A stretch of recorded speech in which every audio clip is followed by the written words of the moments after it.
Hi friends, Sahai மேரி kitchen குடல் gravy செய்ய போகிறேன். அதுக்கு என்னென்ன தேவை பார்க்கலாம். குடல் இந்த மாதிரி சுடுதண்ணியில் 1/2 கிலோ எடுத்திருக்கேன். இந்த மாதிரி சுடுதண்ணி 4 தடவை வாஷ் பண்ணி வச்சுருக்கேன். இதில் இஞ்சி பூண்டு பேஸ்ட்டு ஒரு ஸ்பூன் போட்டுக்குங்க. மல்லித்தூள் ஒரு 1.5 ஸ்பூன் போட்டுக்குங்க. கறி மசால் தூள், சிக்கன் மசால் தூள் ஒரு ஸ்பூன் போட்டுக்குங்க. இது கரம் மசாலா 1 ஸ்பூனு, ஜீரகத்தூள் 1/2 ஸ்பூன் போட்டுக்குங்க. சோம்புத்தூள் 1/2 ஸ்பூனு, உப்பு ஏற்கனவே போட்டிருக்கேன். மஞ்சத்தூள் 1 ஸ்பூன் போட்டுக்குங்க. போட்டு கொஞ்சம் கருவேப்பிலை,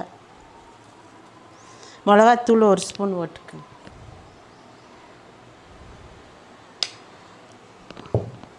இது போட்டு எல்லாம் இது மிக்ஸ் பண்ணணும். இந்த மாதிரி செய்யுங்க, நல்லா ஈஸியாக இருக்குது உங்களுக்கு குடல் கிரேவி. இது அடுப்பில் வச்சு வேவிக்கணும். இந்த மாதிரி அடுப்பில் வச்சுட்டு ஒரு செம்பு தண்ணி ஊற்றிக்குங்க. தண்ணி இது எவ்வளோ வேணுமோ அவ்வளோ தேவைக்கு முங்குற அளவு ஊற்றிக்குங்க. ஊற்றி இது ஒரு 7 விசில் 7 இல்லை 8 விசில் விட்டுருங்க. குக்கர் மூடி ஒரு 8 விசில் விட்டுருங்க. இந்த மாதிரி ஒரு வடச்சட்டி வச்சு 4 ஸ்பூனு தேங்காய் எண்ணெய் ஊற்றி எண்ணெய் சூடானது கடுகு 1/2 ஸ்பூனு வச்சு ஒரு 50 கிராம் சின்ன வெங்காயம் இந்த மாதிரி நறுக்கிக்கணும். 2 வத்தல், கொஞ்சம் கருவேப்பிலை தாளிக்க வைக்கணும்.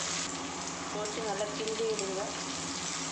அதை விட 2 தக்காளி இந்த மாதிரி கட் பண்ணி போட்டு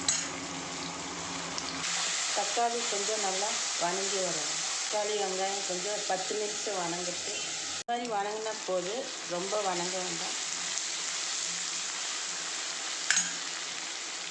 குடல் இந்த மாதிரி 7 விசில் 8 விசில் வந்ததுக்கப்புறம் நீங்கள் இதில் ஊற்றி நல்லா கிண்டி விட்டுட்டு இது கொஞ்சம் வற்றி உங்களுக்கு கிரேவி மாதிரி ஒரு 1/4 மணி நேரம் வச்சுக்கோங்க. வற்றிடும்.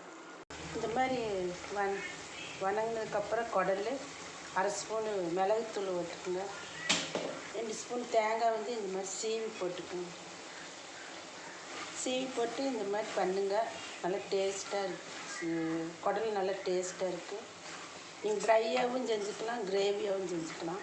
அவ்வளோதான் ஃப்ரெண்ட்ஸ், குடல் கிரேவி ரெடி ஆயிடுச்சு. நீங்கள் இது மாதிரி செஞ்சு